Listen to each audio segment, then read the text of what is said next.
Ya, selamat malam semua rekan-rekan yang ada di luar sana. Jadi malam ini saya ceritalah satu cerita. Saya janji yang seram bahkan, tapi dia punya klip ada yang rusak, bah.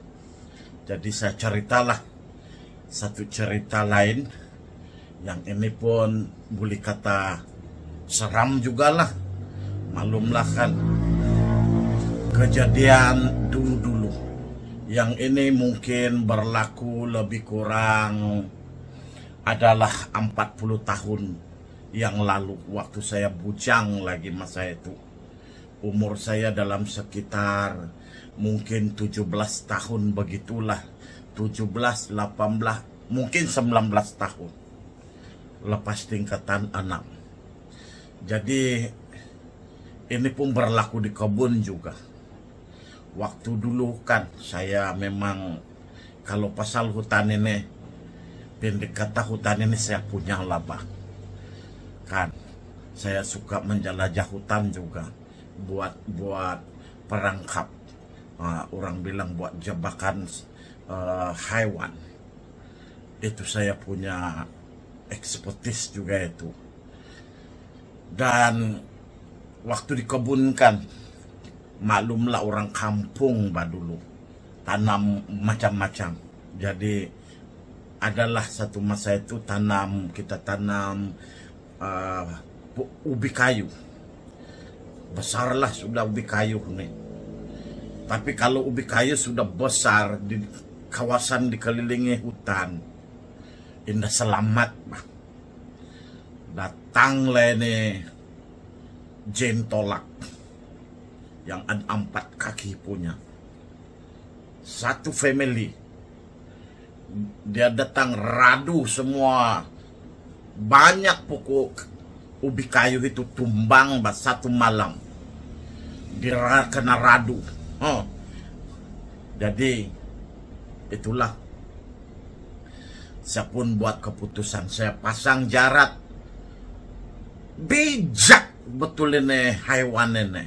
Babi betul ini hewan. Sebab kenal bahasa punya jarak. Sudahlah mati-mati saya bergantung sampai 15 menit mau pasang itu jarak.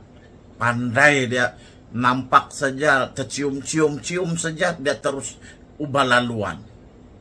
Nah kan, saya pun indah tahan sudah. Setiap malam ini satu family ini jentolak ini pergi makan ubi. Jadi saya pun buat persiapan. Waktu terang bulan penuh, bang. Jadi saya pergilah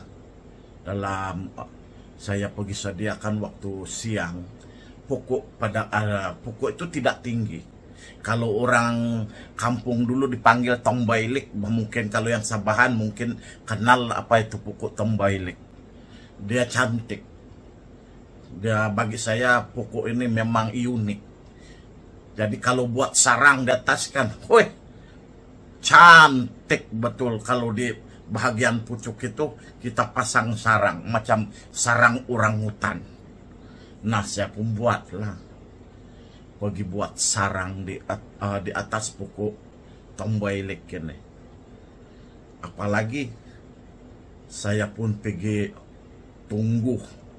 Bermula jam 10 malam. Saya pergi duduk di situ. Tidak tidur. Sampai pagi, bang. Jadi kan hari kedua itu sama juga. Jadi hari kedua itu dipendekkan cerita, saya di atas pokok itu juga tunggu. Itu satu family jentolak itu. Saya tunggu di sana. Malam itu 2-3 ekor itu musang, lalu beberapa kaki di depan saya. Itu saya tutup mata, tidak mau tengok. Sebab saya mau jaga yang jentolak itu yang pergi rusak tanaman. Nah, kira-kira dekat-dekat jam 4. Saya mengantuk sangat, bah. kan. Jadi saya limpang sambil tengok di awan. Tiba-tiba saya dengar orang berjalan, Mbak. Pras, macam begitu. Saya pun terjaga juga. Saya bersedia sudah. Tengok di mana. Ini babi sudah datang ke apa? Mana babi, Mbak? Rupa-rupanya orang besar. Tinggi dia mungkin ada 30 kaki. Saya tengok begitu, Mbak. Dua suami istri lamang kali itu jalan. Dalam hati saya kan, oi, ini kalilah habislah. Nah, tapi memang nampak muka, badan pun orang. Cuma baju itu yang lelaki tiada baju. Dia macam ada macam cawat sajalah. Yang perempuan dia separuh. Lepas itu kan dia pergi jenguk saya begitu. Pergi tengok saya tengok begitu, Bang. Jadi dia pergi tengok saya begitu. Lepas itu dia senyum. Hoi, nah. Mana lagi saya tunggu. Saya terus turun. Berlari saya pulang.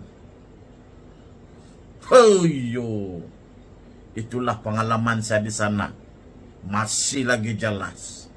Jadi kalau saya sudah pincin kan, itu laluan. Saya akan pergi buat rekaman paranormal lah di sana. Jadi yang pot-pot yang ada pernah saya alami, pelik-pelik ini, saya akan pergi tengok. Nah, siapa berani? Jadi siapa yang jalan seorang-seorang itu memang banyak keberuntungan, bahkan jumpa macam-macam dalam hutan. Pergi jaga jin tolak datang tolak ubi pun ada, Bah. Tapi itulah, yang ini memang orang besar. Nah, orang besar. Dan bentuk dia sama betul dengan orang. Muka pun lawa, Bah. Cuma besar. Dia senyum. Pergi tengok saya di bawah. Sebab atas sarang. Barangkali dia kata, apakah obat sana itu sayang? Woi. Nah, kalau dia panggil begitu kan. Kalau dia cakap begitulah. Mungkin saya duduk tunggu juga, Bah. Tapi ini enggak. Mana saya mau tunggu. Nampak begitu, tidak pernah nampak orang besar. Jadi itu jin lah itu. Tapi kategori mana saya tidak tahu. Nah, itu saya tidak tahu lah jin mana satu. Nah, yang itu jin lah juga. Oke, itu sajalah untuk malam ini. Nanti besok kita sambung yang gerun juga lah. Nah, kategori macam beginilah ini kan. Makin lama makin mau habis sudah saya punya cerita. Tapi yang selepas ini mungkin akan jadi lambat lah. Sebab saya terpaksa buat ambil klip yang banyak kisah akan datang ini, banyak ada kaitan dengan saya punya ghost research lah. Nah, oke. Baik, jumpa lagi.